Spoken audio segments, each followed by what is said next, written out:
ഇതാ നേട്ടങ്ങളുടെ കാലം. ഓരോരുത്തരായി പാർട്ടിയിലേക്കുള്ള വരവ് കൂടുകയാണ്. ഓരോ തിരഞ്ഞെടുപ്പ് അടുക്കുമ്പോഴും കരുത്തു കൂട്ടുകയാണ് കോൺഗ്രസ്. നമുക്കറിയാം, കേരളത്തിൽ കോൺഗ്രസിലേക്ക് നേതാക്കന്മാരുടെ അതിപ്രസരമാണ്. അതുപോലെ തന്നെയാണ് ഇനി തിരഞ്ഞെടുപ്പ് നടക്കാനിരിക്കുന്ന മറ്റു സംസ്ഥാനങ്ങളുടെയും കാര്യം. ഇപ്പോഴത്തെ മേഘാലയ മുൻ മുഖ്യമന്ത്രിയും പ്രതിപക്ഷ നേതാവുമായ മുകുൾ സാങ്മയുടെ സഹോദരൻ സെനിത് സാമ തൃണമൂൽ കോൺഗ്രസ് വിട്ട് കോൺഗ്രസിലേക്ക് എത്തുകയാണ്. മുകുൾ സാങ്മ മുഖ്യമന്ത്രിയായിരുന്ന കാലയളവിൽ കായിക വകുപ്പ് മന്ത്രിയായിരുന്ന സെനിത് സാങ്മ മേഘാലയയിലെ PCC ആസ്ഥാനത്ത് സെനിത് സാങ്മ കോൺഗ്രസ് മെമ്പർഷിപ്പ് സ്വീകരിക്കും എന്നാണ് വിവരം.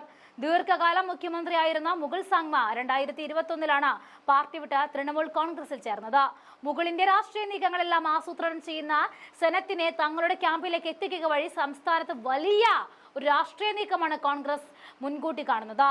മുകുൾ സാങ്മയെ തിരികെ പാർട്ടിയിലേക്ക് എത്തിക്കാൻ കോൺഗ്രസ് നേതൃത്വത്തിന് താല്പര്യമില്ല. പക്ഷേ അദ്ദേഹവുമായി അടുപ്പമുള്ള തൃണമൂൽ നേതാക്കളെ പാർട്ടിയിലേക്ക് അടർത്തിയെടുത്ത് കോൺഗ്രസിലെത്തിക്കുകയാണ് പ്രധാന ലക്ഷ്യം. സെനറ്റിന് പിന്നാലെ തൃണമൂൽ കോൺഗ്രസിൽ നിന്നും ഒരുപാട് പേർ പാർട്ടിയിലേക്ക് എത്തുമെന്നും മുകുൾ ഒറ്റപ്പെടുമെന്നുമാണ് കോൺഗ്രസ് കണക്കുകൂട്ടൽ. സെനറ്റിന്റെ വരവ് അദ്ദേഹത്തിന് സ്വാധീനമുള്ള ഗരോ ഹിൽസിൽ നടക്കാൻ പോകുന്ന ഓട്ടോണമസ് ഡിസ്ട്രിക്ട് കൗൺസിൽ തെരഞ്ഞെടുപ്പിലും 2028 നിയമസഭാ തെരഞ്ഞെടുപ്പിലും ഗുണം ചെയ്യുമെന്നാണ് കോൺഗ്രസ് കരുതുന്നത്. ഈയിടെയായി ഒരു കൂട്ടം ആളുകളാണ് കോൺഗ്രസിലേക്ക് എത്തുന്നത്. മാങ്ങയുള്ള മാവിലെ കല്ലറിയാൻ കഴിയുകയുള്ളൂ എന്ന തത്വം തന്നെയാണ് ഇവിടെയും പ്രവർത്തിക്കുന്നത്. ഇനി നിയമസഭാ തെരഞ്ഞെടുപ്പ് വരുന്ന എല്ലാ സംസ്ഥാനങ്ങളിലും ഒരു വലിയ മുന്നേറ്റം കോൺഗ്രസ് ഉണ്ടാക്കുമെന്ന തിരിച്ചറിവാണ് പല പാർട്ടി നേതാക്കൾക്കും കോൺഗ്രസിലേക്കുള്ള കുത്തൊഴുക്കിനുള്ള കാരണം. അതുകൊണ്ട് വന്നു ചേരുന്നവരുടെ എണ്ണവും അതിനനുസരിച്ച് കൂടുകയാണ്.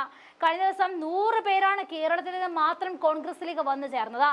കോൺഗ്രസിൽ ചേർന്ന് ഇപ്പോഴത്തെ CPI മുൻ സംസ്ഥാന കൗൺസിൽ അംഗവും AITUC ജില്ലാ സെക്രട്ടറിയുമായിരുന്ന മീനങ്കൽ കുമാറിന്റെ നേതൃത്വത്തിൽ 100ഓളം CPI പ്രവർത്തകർ കോൺഗ്രസിൽ ചേർന്ന വാർത്ത നമ്മൾ കണ്ടതാണ്.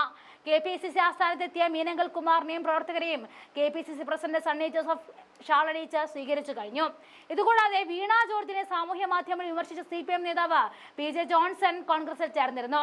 കോട്ടയം മെഡിക്കൽ കോളേജ് കെട്ടിടം ഇടിഞ്ഞു വീണുമായി ബന്ധപ്പെട്ട കേസിലായിരുന്നു ജോൺസൺ അടുത്ത കാലത്ത് മന്ത്രി വീണ ജോർജിനെതിരെ പരോക്ഷമായിട്ട് സാമൂഹ്യ മാധ്യമങ്ങളിൽ വിമർശനം ഉന്നയിച്ചത്.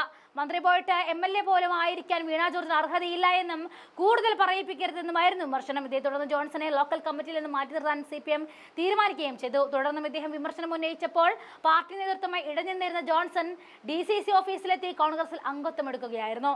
അങ്ങനെ രാജ്യം മുഴുവൻ കോൺഗ്രസിലേക്കുള്ള അംഗത്വങ്ങൾ കൂടുകയാണ്. ഇത് വരും കാലങ്ങളിൽ പാർട്ടിക്ക് ഓരോ സംസ്ഥാനത്തും വിജയിക്കാനുള്ള ഒരു അവസരം കൂടി കൊടുക്കുന്നു.